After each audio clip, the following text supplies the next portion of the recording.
Hello guys! Today nagkikrib ako ng sinigang sa baboy dahil wala kaming baboy. Ginawa ko ng paraan. Kumuha lang ako ng kamyas, talbos kamote, at meron kami maliit na saba na sardines. Gigisahin ko lang sa bawang, sibuyas, wala pong kamatis dahil maasim na po ang kamyas.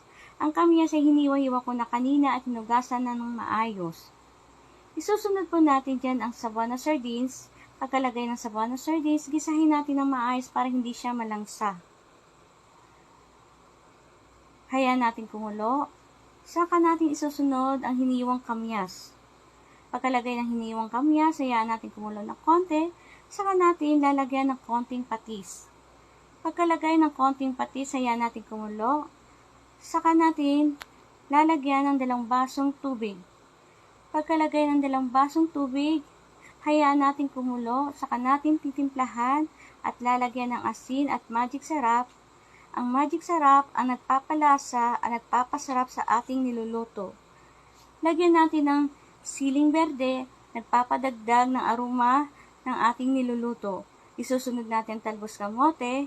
Kapag medyo malambot na siya, saka natin i-off ang kalam para hindi ma-overcook ang ating niluluto. Tapos na po at luto na. Thank you for watching.